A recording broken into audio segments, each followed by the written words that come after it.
Last episode में हमने देखा कि कैसे हमारी सियोन बीमार होने के बावजूद भाग रही होती है और तभी वो नीचे गिर जाती है, पर अभी भी वो हार नहीं मानती। वो कहती है कि वो ये करके रहेगी। अब वो फिर से उठकर भागने लगती है। जैसे ही वो शहर में पहुंचती है तो उसे पता चलता है कि 1 बजने ही वाली है। अब उसे जल्दी से वहाँ पर पहुँचना था, इसीलिए वो याद करने लगती है कि क्या नोवेल में ऐसा कोई जिक्र था, आखिर कैसे मैं वहाँ पर जल्दी पहुँच सकती हूँ। तभी उसे घोड़ा गाड़ी के बारे में याद आता है जो 1 बजे से पहले राजमहल जाती थी। फिर होना क्या था, वो जल्दी से वहाँ पर पहुँच जाती है और सीधे उसी बैलगाड़ी में जंप कर देती है। पर जैसे ही वो वहाँ पर पहुँचती है, गेट बंद होने ही वाला था। वो उन्हें रुकने के लिए भी कहती है, पर तब तक देर हो चुकी थी। वो गेट उसके सामने ही बंद कर दिया जाता है। पहले सीन यहीं पर कट हो जाता है। नेक्स्ट सीन में सियोन जैसे ही वापस आती है तो वहाँ पर ली बियोन नहीं होता। ये देखकर वो काफी ज्यादा परेशान हो जाती है कि आखिर वो कहाँ पर चला गया। तभी उसके सामने ली बियोन आ जाता है जो कुछ सामान लेने के लिए गया था। जहाँ वो सीधे उसे हक कर लेती है और कहती है कि आखिर तुम कहाँ पर चले गए थे, मैं बहुत ही ज्यादा परेशान हो गई थी। जिसके बाद ली बियोन उसे बताता है कि वो काम से गया था। अब वो उससे पूछता है कि तुम अचानक से कहाँ गायब हो गई थी। यहाँ उसे बता देती है कि जल्दी ही तुम्हारी शादी होने वाली है और इसके लिए मैं उस कंपटीशन में पार्टिसिपेट करने के लिए गई थी। ली बियोन को तो काफी ज्यादा गुस्सा आता है। जिसके बाद वो उस एप्लीकेशन को भी चला देता है। जिसके बाद सियोन उसे बताती है कि तुम फिक्र मत करो, मैंने अपनी एप्लीकेशन भी जमा कर दी है। जिसके बाद हमें दिखाया गया था कि वहाँ पर डोर बंद होने से पहले ही उसने अपना जूता उस आदमी की तरफ फेंक दिया था, जिससे वो बेचारा तो वहीं पर बेहोश हो जाता है। थोड़ी देर बाद जब वो अपने सेंसेस में आता है तो उससे पूछता है कि बताओ तुम्हारा एप्लीकेशन फॉर्म कहाँ पर है। तो वो उसे बताती है कि वो रास्ते में ही कहीं पर छोड़ा है। वो अपने स्कर्ट को फाड़ कर ही उस पर अपना एप्लीकेशन फॉर्म जमा कर देती है। ये देखकर तो वो बंदा जो रकून की तरह दिख रहा था काफी ज्यादा हैरान हो जाता है कि क्या लड़की है यार। ये जानने के बाद ली बियोन काफी ज्यादा शॉक्ड रह जाता है और कहता है कि अचानक से ये कैसे हो गया, तुम तो मुझसे शादी नहीं करना चाहती थी ना, तुम्हें मैं पसंद नहीं था। ये सुनने के बाद सियोन कहती है कि ऐसा नहीं था कि मैं तुम्हें पसंद नहीं करती थी। अब वो उसे अपनी वही स्टोरी बताती है। जिसके बाद ली बियोन कहता है कि उस दिन तुम्हारी कोई भी गलती नहीं थी। एक तो तुम्हारे फ्रेंड के बॉयफ्रेंड ने तुम्हें प्रपोज किया और बाद में वो तुम्हारे ऊपर ही सारा इल्जाम डाल दिया, ये तो उसी कमीने की गलती। सियोन कहती है कि उस दिन जैसे मैं तुम्हारे बीच में नहीं आना चाहती थी, हर कहानी में एक फीमेल लीड और मेल लीड होता है। तुम्हारी कहानी में तुम मेल लीड हो और मैं बस एक साइड कैरेक्टर थी, पर पता नहीं ये सब कैसे हो गया। ये सुनने के बाद ली बियोन कहता है कि तुमने कहा ना कि मैं मेल लीड हूँ, तो फिर मैं तुम्हें अपनी फीमेल लीड चुनता हूँ। चाहे कुछ भी हो जाए, कोई भी उस कंपटीशन को विन क्यों ना कर ले, मेरी शादी बस तुमसे ही होगी। ये सुनने के बाद सियोन कहती है कि तुम्हें रॉयल रूल्स के बारे में पता है ना, तुम्हारी शादी में कोई भी पर्सनल फीलिंग्स इन्वॉल्व नहीं हो सकती। हाँ, वो उसका हाथ पकड़ लेती है तो ली बियोन भी कहता है कि चाहे कुछ भी हो जाए, मेरी शादी बस तुमसे ही होगी।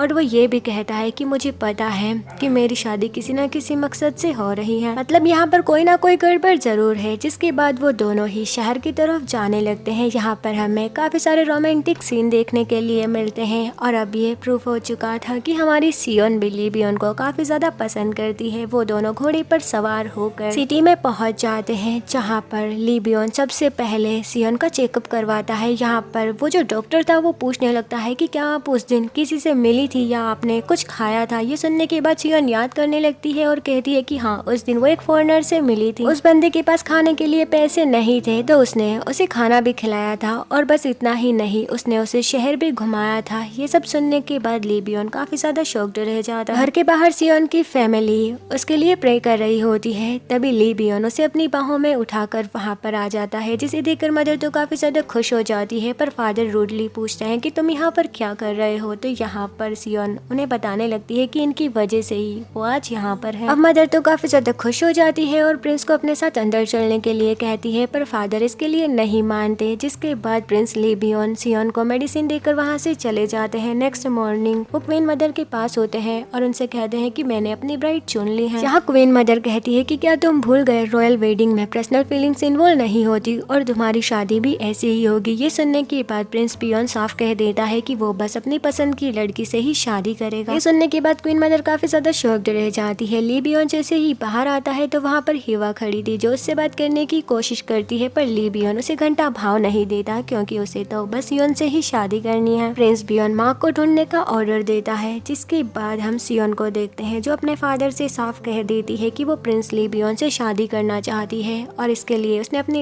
एप्लीकेशन भी सबमिट कर दी है। वेल फादर तो इसके लिए मना ही कर रहे होते हैं, पर सियोन की मदर भी उसका सपोर्ट लेने लगती है। ये देखकर बेचारे फादर कुछ भी नहीं कह पाते और कहते हैं कि ठीक है, तुम मुझसे शादी कर सकती हो, पर ये कंपटीशन इतना ज्यादा इजी नहीं होगा। मदर अपनी बेटी पर भरोसा रखने के लिए कहती है। उसके बाद हमें राजमहल का सीन दिखाया जाता है, जहाँ पर क्वीन मदर उन्हीं सारी फाइल्स को देख रही थी, यानी कि जो भी एप्लीकेशंस आई थी उन लड़कियों के नाम देख रही होती है। तभी उनकी नजर सियोन के नाम पर पड़ती है और वो काफी ज्यादा शॉक्ड रह जाती है कि ये तो एक गांव में थी ना, फिर ये यहाँ पर कैसे आई। ये भी कंपटीशन में पार्टिसिपेट कर रही है, इसीलिए ली बियॉन मुझसे ऐसे कह रहा था। जिसके बाद वो कंपटीशन को और भी ज्यादा हार्ड रखने के लिए कहती है। अब उसमें पहले से भी ज्यादा चुनौतियाँ होगी। नेक्स्ट मॉर्निंग हम सियोन को देखते हैं, जिसे उसकी फैमिली सी ऑफ करती है और वो राजमहल के लिए निकल जाती है। यहाँ पर आने के बाद उसकी मुलाकात यूने से होती है, जिसे देखकर वो काफी ज्यादा शॉक्ड रह जाती है और कहती है कि क्या तुमने भी फॉर्म सबमिट किया था। यूने बहुत ही अच्छे से रिप्लाई करते हुए कहती है कि मैंने नहीं किया, बल्कि मेरे फादर ने ऐसा करने के लिए कहा, पर आप बुरा मत मानिए, मैं आप दोनों के बीच में नहीं आऊंगी। मुझे तो अभी भी प्रिंस बियॉन से काफी ज्यादा डर लगता है। बस मेरे फादर ने इसका फॉर्म सबमिट कर दिया था। जिसके बाद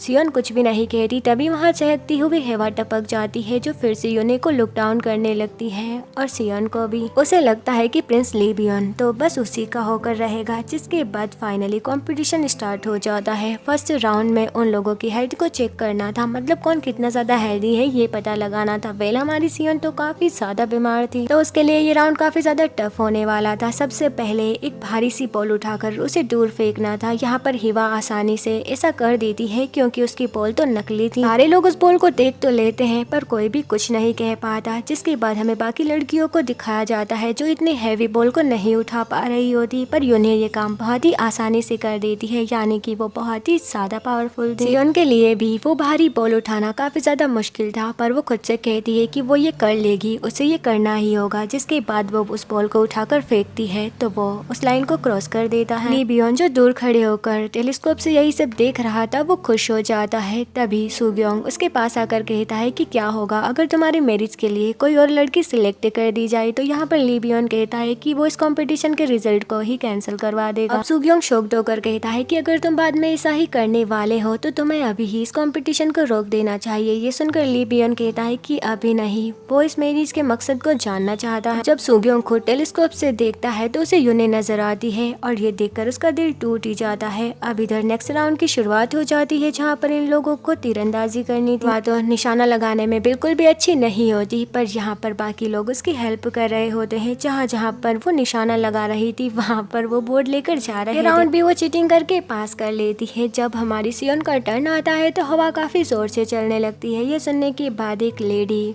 क्वीन मदर से कहती है कि बड़े बड़े तीरंदाजों के लिए भी ऐसे तीर चलाना काफी ज्यादा मुश्किल है। वेल क्वीन तो काफी ज्यादा खुश हो जाती है और कहती है कि अब क्या करे, यही उसकी किस्मत में लिखा हुआ है। ये सुनने के बाद वही छोटा बच्चा जो उन्हें देख रहा था कहता है कि ये सब तो तुम करवा रही हो और सारा ही दोष किस्मत को दे रही हो। अब मैं तुम्हें दिखाता हूँ कि किस्मत कैसे बदलती है। अब वो बच्चा यहाँ पर कोई मैजिक करता है, जिसके बाद जैसे ही हमारी सियोंग तीर को छोड़ती है तो वो सीधे ही निशाने पर लग जाता है। और बस निशाने पे ही नहीं, तीर उस बोर्ड के आर पार होकर पीछे वाले बोर्ड पर लग जाता है, जिसे देखकर सारे ही लोग कम्प्लीटली शॉक्ड हो जाते हैं कि ऐसा तो कोई भी नहीं कर पाता। सियोंग तो यहाँ पर काफी ज्यादा खुश हो जाती है और क्वीन का तो मुंह ही लटक जाता है। नेक्स्ट सीन में हम ली बियॉन को देखते हैं, जो उसी फॉरेनर मार्क का पीछा कर रहा था। उसका पीछा करते करते वो उसी शॉप पर पहुंच जाता है, जहाँ पर वो अपने कपड़े लेने के लिए आया था। वो जैसे ही कपड़े बदलने के लिए जाता है तो ली बियॉन उसे चोरी चोरी चुपके चुपके देख रहा था और तभी वो उसकी बॉडी पर एक टैटू को नोटिस करता है, जो काफी ज्यादा अजीब था। जिसके बाद वो डोर को लॉक कर देता है और सीधे माँ के घर पर पहुंच जाता है, जहाँ पर उसे एक पॉइजन की बोतल मिलती है। ये सीन यहीं पर कट हो जाता है। नेक्स्ट सीन में हमें थर्ड राउंड दिखाया जाता है, जहाँ पर इन लोगों को खाने को बैलेंस करना था। यह काम काफी ज्यादा मुश्किल था और उन लोगों को वो खाना काफी दूर तक लेकर जाना था। वो शातिर वुमनिया तो यहाँ पर भी चीटिंग कर लेती है। जिसके बाद सारी ही लड़कियां धीरे धीरे करके नीचे गिरने लगती है, क्योंकि ये काम काफी ज्यादा मुश्किल था। तभी हिवा सियोंग को धक्का भी दे देती है, जिस वजह से उसका खाना नीचे गिरने ही वाला था। पर सियोंग ने रियल लाइफ में एक रेस्टोरेंट में काम किया था, तो ये काम उसके लिए काफी ज्यादा इजी होता है। वो प्लेट्स को कैच कर लेती है। जिसके बाद वो घूर के हिवा की तरफ देख रही थी और हिवा को तो दिमाग ही खराब हो जाता है कि आखिर ये यहाँ पर कैसे आ गई। वो दोनों फिनिशिंग लाइन को एक साथ क्रॉस करते हैं। सियोंग को तो काफी ज्यादा गुस्सा आ रहा होता है। जिसके बाद वो जुनैद से कहती है कि तुम्हें पता है ना कैसे वो चीटिंग कर रही थी। ये सुनकर योने कहती है कि हाँ, उसे चीटिंग करते हुए सारे ही लोगों ने देखा पर कोई भी कुछ भी नहीं कह पाता क्योंकि क्वीन मदर उसका सपोर्ट कर रही है। शातिर वुमन भी उन लोगों की बात सुन लेती है पर उन्हें इग्नोर करके वहाँ से आगे बढ़ जाती है। जब सूक्योंग वहाँ पर आता है और यूने को देखता है तो वो काफी ज्यादा हर्ट हो जाता है। उसे लगता है कि वो भी ली बियोन से शादी करना चाहती है पर वो तो उसका टोटल लव है ना यार। तो कहीं ना कहीं इस देवदास का दिल तो टूट ही जाता है। नेक्स्ट सीन में हमारी सियोंग जब घर वापस आती है तो उसकी मुलाकात ली बियोन से हो जाती है जो उससे कंपटीशन के बारे में पूछता है और कहता है कि तुम्हें प्रूव करना ही होगा कि तुम मेरे ब्राइड बनने लायक हो, मतलब मेरी फीमेल। सियोंग भी कहती है कि इस कंपटीशन को वो ही विन करेगी, जिसके बाद ली बियोन वहाँ से चला जाता है और सियोंग स्माइल कर रही होती है। नेक्स्ट सीन में हम किसी को ली बियोन का पीछा करते हुए देखते हैं पर ली बियोन जैसे ही पीछे मुड़कर देखता है तो वहाँ पर कोई भी नहीं होता। नेक्स्ट मॉर्निंग हमें 4th राउंड के बारे में दिखाया जाता है जहाँ पर उन लड़कियों की इंटेलिजेंस को चेक करना था। क्वीन मदर सारी ही लड़कियों को 10 कॉइन देकर कहती है कि तुम्हें 2 दिन में इनकी वर्थ को इंक्रीज करना होगा, इससे ही तुम्हारे इंटेलिजेंस का पता चलेगा। ये सुनने के बाद तो सारी ही लड़कियां काफी ज्यादा परेशान हो जाती है क्योंकि ये वाला राउंड बहुत ही ज्यादा टफ होता है। वेल अब हमें एक स्क्रीन पर यही मूवी चलते हुए दिखाई जाती है। कोई था जो इस कहानी को एडिट कर रहा होता है और वो पोस्ट कर देता है कि जल्द ही इस कहानी का एडिटेड वर्जन रिलीज होगा। वेल गाइस, इसी के साथ ये एपिसोड यहीं पर खत्म हो जाता है। आगे की स्टोरी जानने के लिए हमारे साथ बने रहिए।